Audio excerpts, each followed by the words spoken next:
We really still think he's alive. It's crazy to me. He was only famous for 4 years. He's been dead for 26 years. He's been dead his whole lifetime, and we still want him to come back. But hey, I'm not totally against this nigga being dead though. Like he be leaving clues like the Chappelle skit. Suge shot me. Suge shot you. What the fuck? Like damn. And then you get the greatest hits years later. Years later you get the greatest hits to a song that we never heard. And he said, "Rest in peace to Biggie Smalls."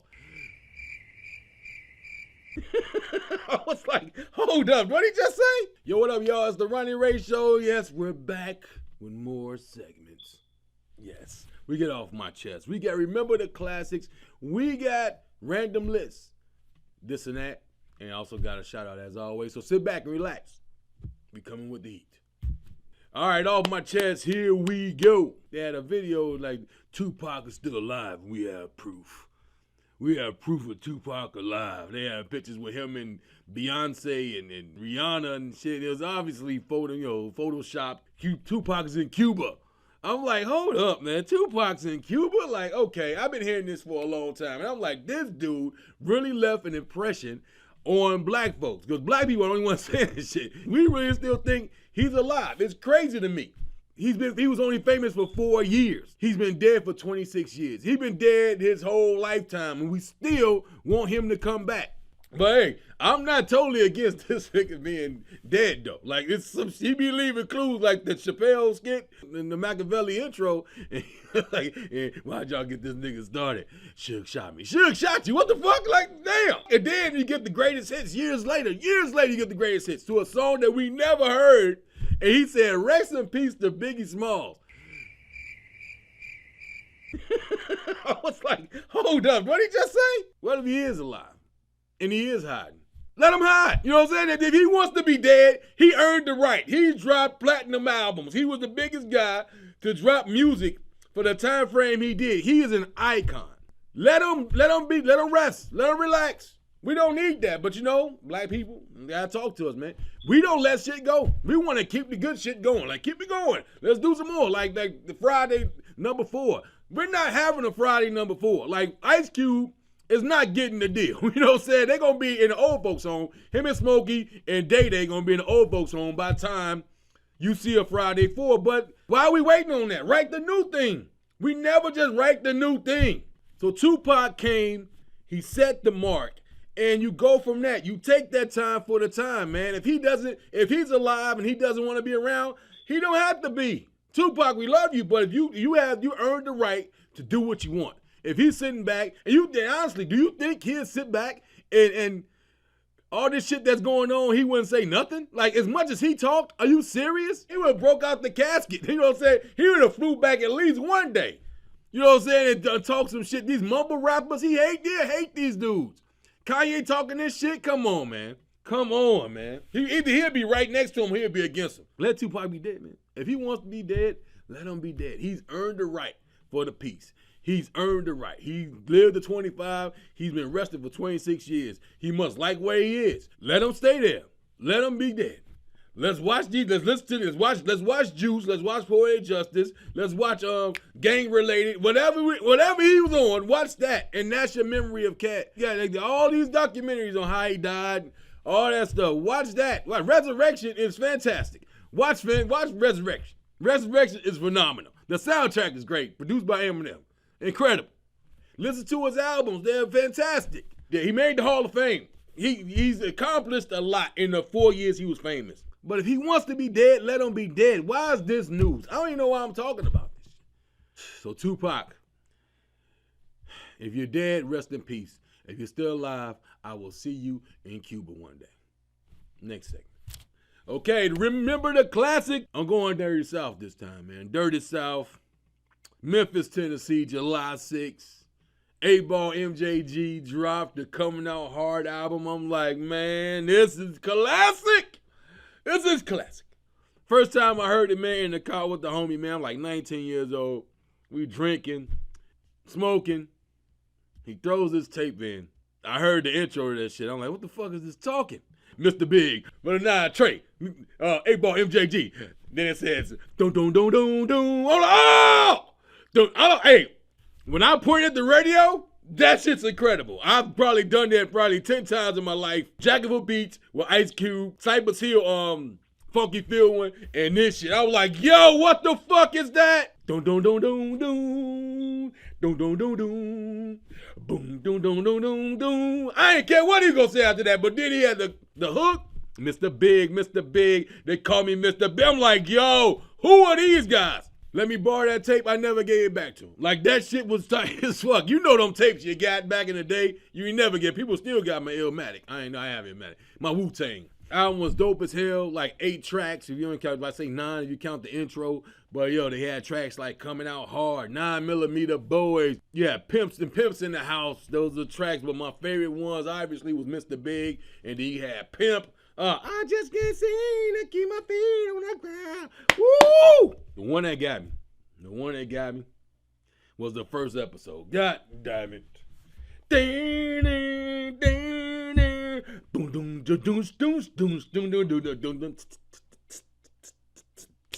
Boom, boom. Oh! You get a kicker box. You pull your goddamn speaker from the house and put it in the trunk. That shit was bumping. Those guys, man, are legends. They didn't have to do no more. They wound up doing Space Shade. They had some other cuts, cool albums, man. But that one, for me, by far their best work. They impact on the game. They made me love the South more. I was already a Ghetto Boys fan. But I'm like, there's more people out there. You get on to them. UGK, 3-6 Mafia's from Memphis. Hustle and Flow, the movie is based off that. So these guys were the biggest influence on that shit, man. So yo, Ball MJG, man, coming out hard, bro. I'm telling you. If you ain't heard it, man, go to Apple Music, download it, man. That's some dirty South for your ass. Woo! Next segment. All right, here we go. Random list again. Oh, I'm about to get the madness on this. I think my friend, I think you like the controversy. I'm like, yeah, it's my opinion. I can say what the fuck I want to. Shit. And if you got a problem with this list, write your own. Write your own list. Here we go. 11 of my favorite Martin episodes. I'm a big fan of this show, so as the majority of black people who are from the inner city. From the inner city. They love this show. This is the greatest sitcom of all time to most people, man. But here's my favorite 11. Number 11. I'm going Mad Dog. The Mad Dog episode, man. The one where Gary Comin was in jail. Like, dude, me and my cousin and my brother watched that episode so much when it came out. I used to record them.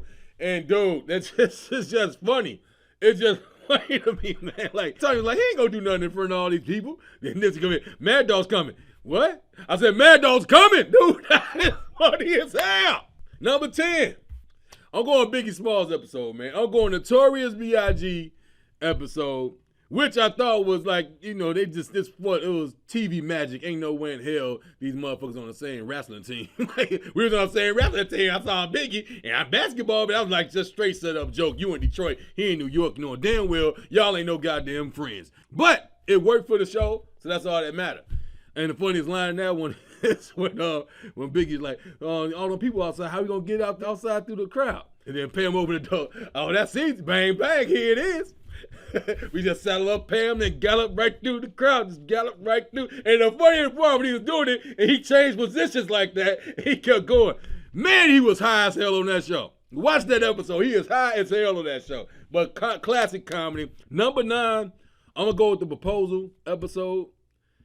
And y'all were like, well, that was soft, man. What do you mean? Hey, man, I do kind of like my eyes start sizzling a little bit every time I watch it, man. Because, Martin was in love with her, man. So it worked out. And we grew with the character. So that was good. But it was some funny lines in that shit, though.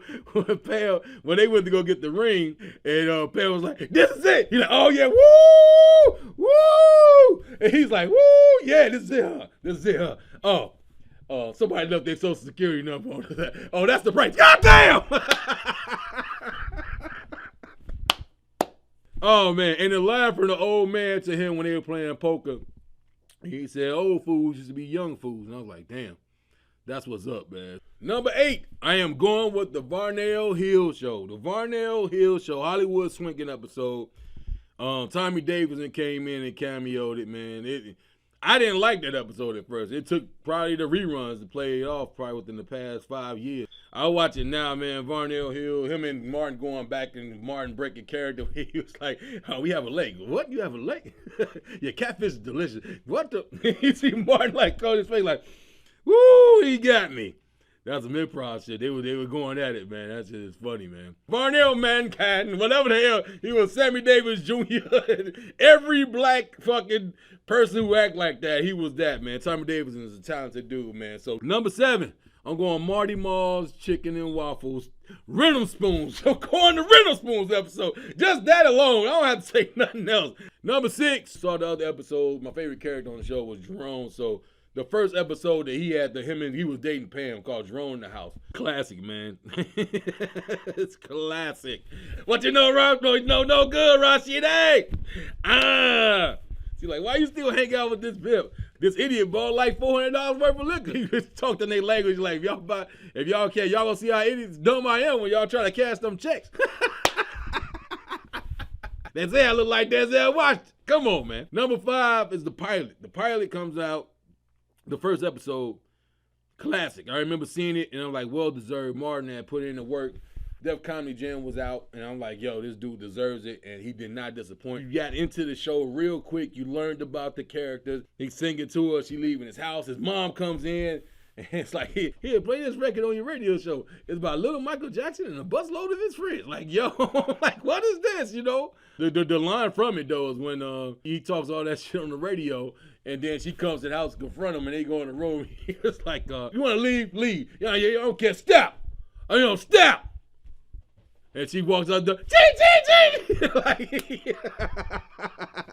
Number 4 is from season 1 when they won the car.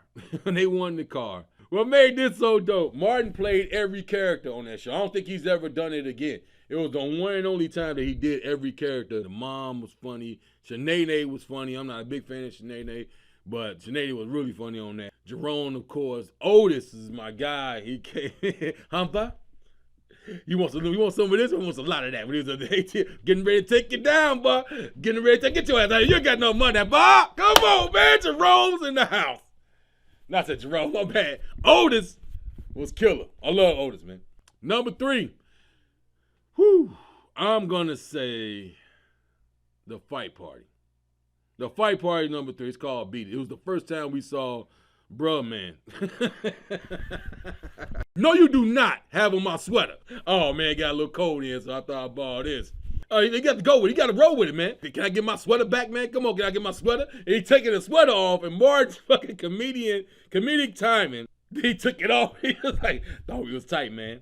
Yeah, we tight. But I was as tight as the sweater was on your ass. Come on! We almost had a second altercation up in here.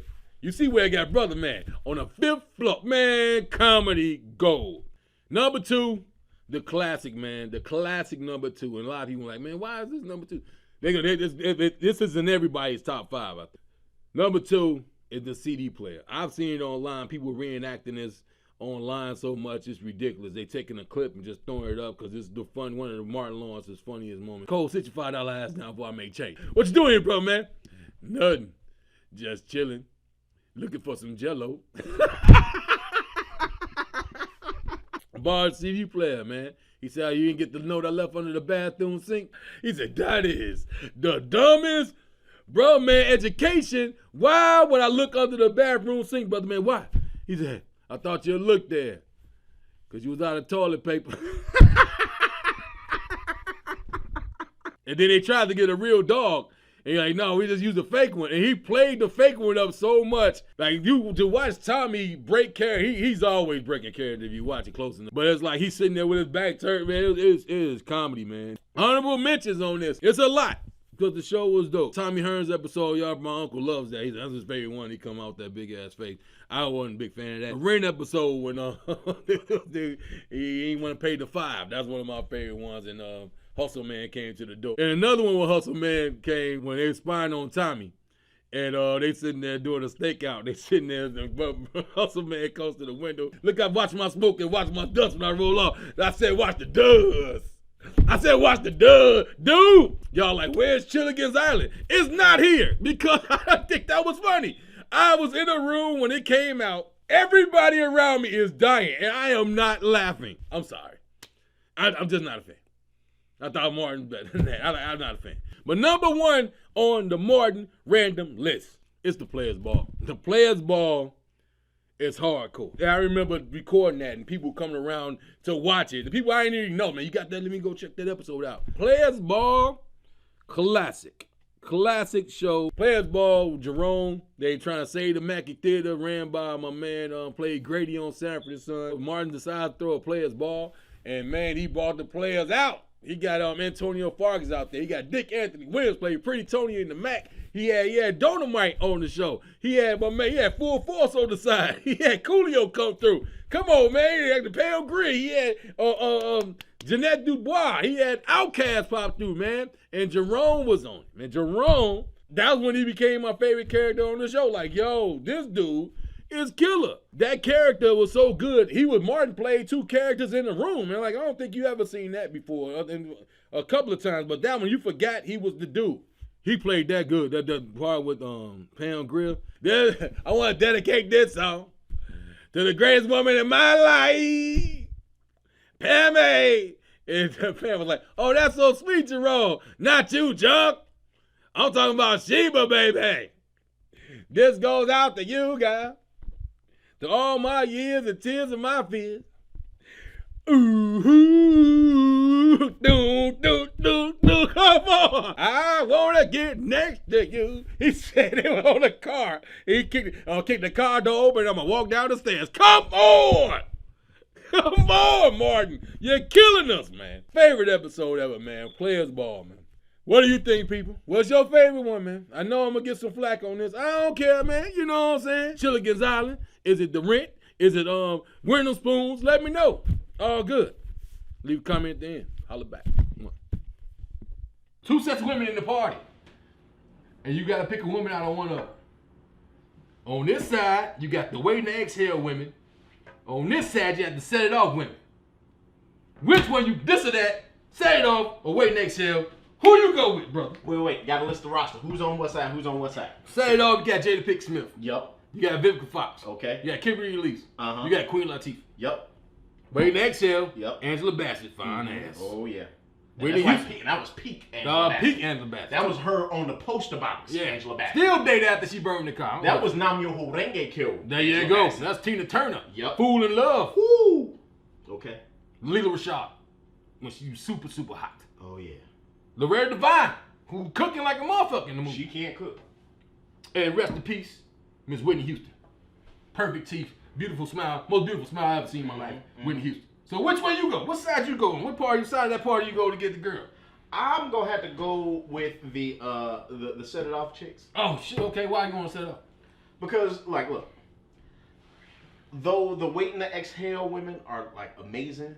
Like these are all women that you want to put on a Wheaties box or like some like the post like they gonna be holding up the Academy Award.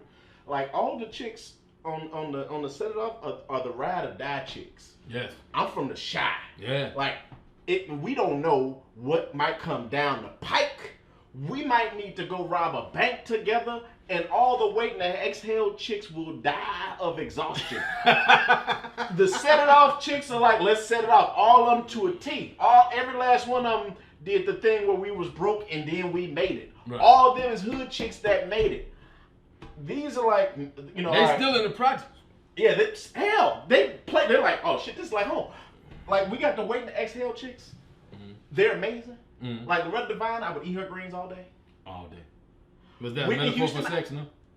Look, maybe. Okay. Whitney Houston, I would listen to her sing, and I... Everyone falls in love sometime. Go ahead.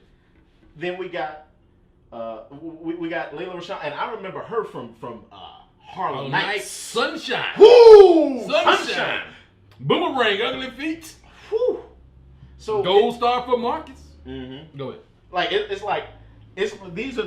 is like a quality. This would be not girlfriend. That would be like Angela Bassett. Oh, and Angela Bassett. Like, look, all these women would make excellent wives that you gonna do the next 40 years with. Right. You done already figured out y'all got money. But if y'all broke together, there you go. We're talking about now. You need to start with the set it off chicks and then build to something. All right. Build something. You gonna have to keep a house clean with the waiting to exhale. Okay. You got high maids with them because they ain't going to. Yeah, you gotta be. If you got paper already, then you can go exhale. There you go.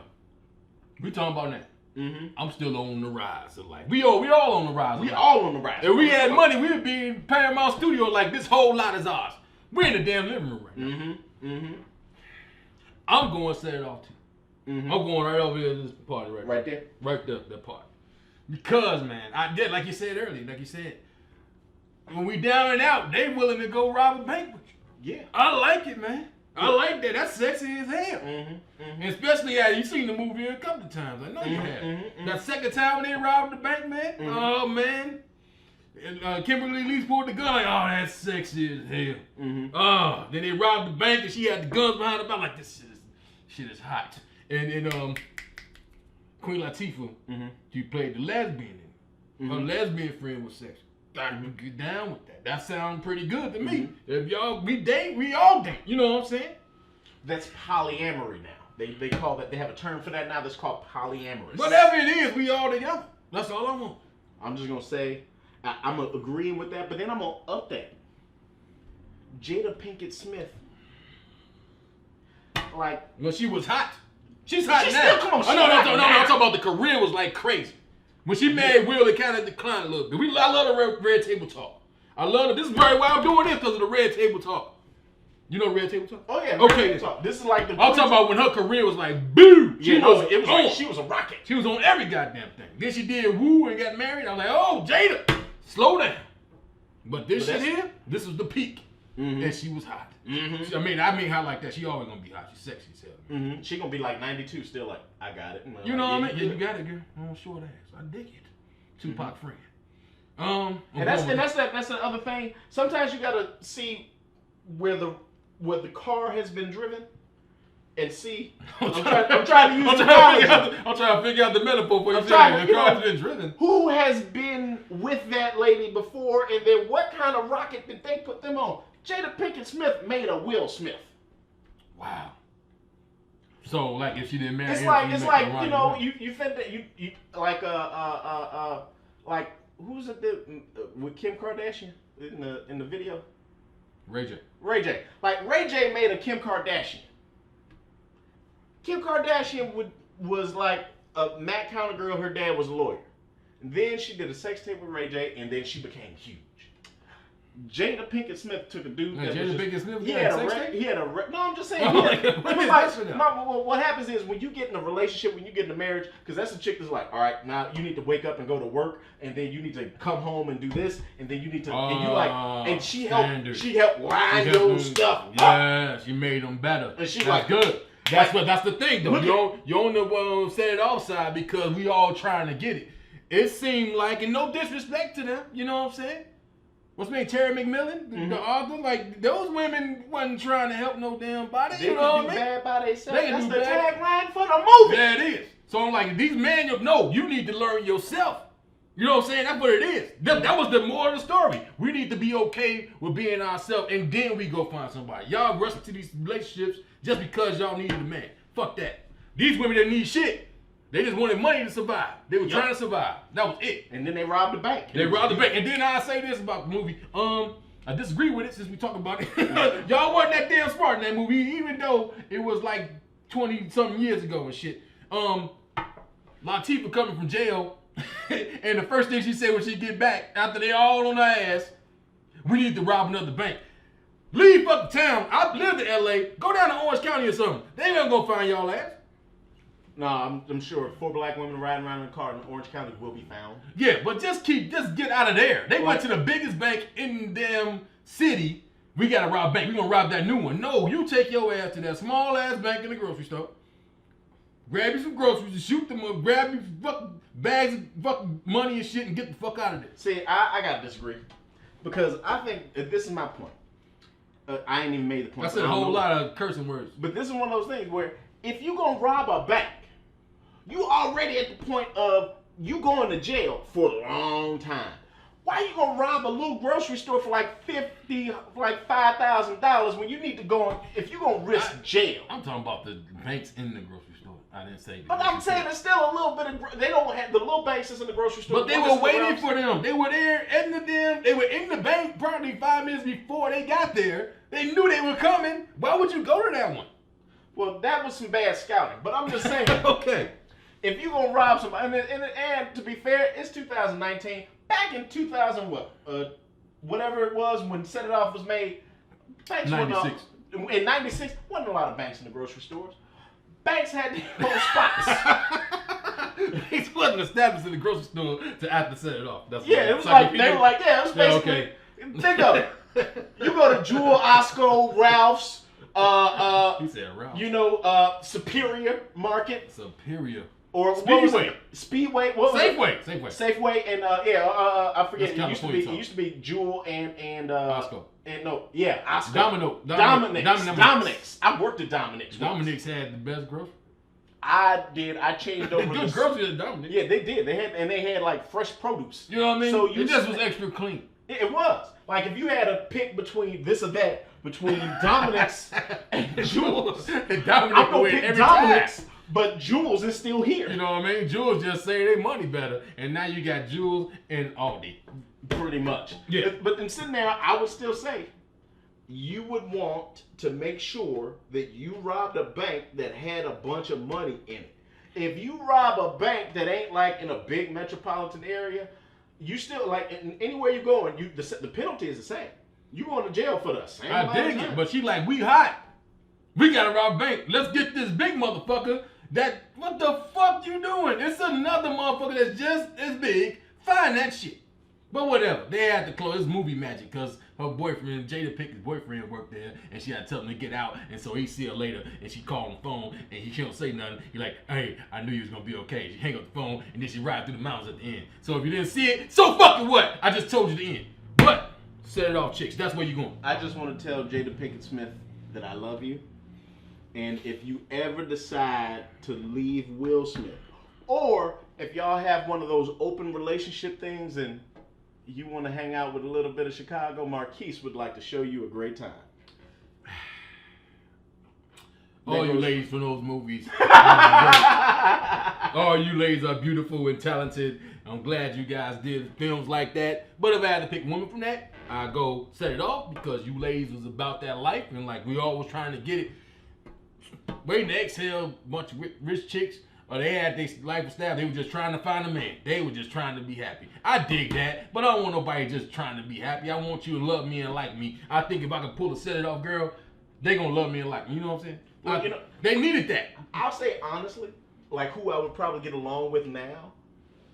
I'd probably get along with one of the Waiting to Exhale chicks better, because they'd be like, oh, let's sit around and we'd be reading Terry McMillan books together. Terry McMillan. Yeah, we'd be like Terry McMillan write in her book that they're reading her books. Yeah, I would do that. I'd be like the next book, and then they read Waiting to Exhale. Or the movies on in the back. Yeah, I'd be like, oh, come on. If I was Stella got her groove back, they had Waiting to Exhale on the yeah, back. I'd be like watching it on TV. And like, Angela Bassett is Stella, so she sees herself, somebody that looks just like her. Okay, yeah, all right. She like, and this is when I was bad. This is when I played the other role. My other life, I was Stella. And so I was Bernadette in this shit. Why the fuck do I know their names? I have no clue. Because you done watch those movies on repeat. Well, I date women, and my mom's a woman.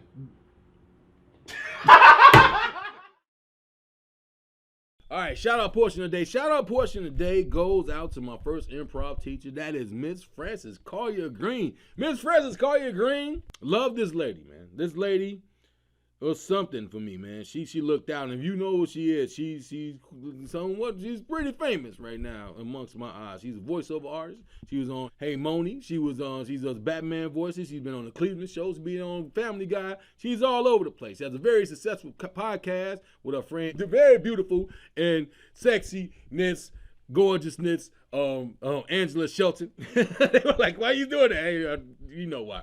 That's my girl, though. She's one of the funniest women ever. They both together. They do an improv group together. They have a podcast radio show. They are hilarious. They are somewhat my mentors from afar. I've learned a lot from them. As Frances was my first improv teacher ever back in 1997. I get a thing to go to Second City, and I was a little afraid because I went to a class before that, and I was the only black person there, and I'm like, I don't feel right in here. So when I got to Second City and saw that she was a teacher and had one more other African-American guy in the room, I'm like, I can do this. And I'm thinking I'm going to get a pass. Frances did not give me a pass. She was the hardest on me than any teacher I had up there in history. But Frances was cool. It came down. I went through the whole program. I wound up running into her probably like 6 weeks later. She influenced me to go into the outreach program when I decided to like, yo, I'm going to do this for the rest of my life. We had to be there every day for 8 hours a day. Like she would do like the 8 o'clock to 12. And then for the rest, after we come back from lunch, the rest of the day we have like a guest teacher for that week. And we had like Michael Gelman, and we had Jerry Miners, my God. And then we had Tina Fey just before she went over to Second City. When I got out of there, I auditioned for the conservatory. She was there to pass me. Moved to LA. They moved to LA. Her and her husband moved to LA. Tom, their daughter, they got baby, they got married, and then baby, and I'm like, yo, man, I was always cool with them. They always gave me good energy. I give Tom his own honorable shout out, but today is about Frances. Frances, super talented, crazy funny, man.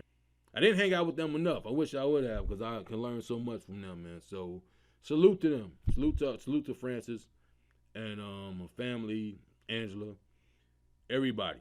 She helped me more than she knows, so I appreciate you and love you, man. Shout out Portion, Frances Callier Green. God bless. All right, that's the show. Subscribe. We need your subscriptions, man. Tell somebody, share it. You know what I'm saying? And that's it. Shout out to Lawnmower.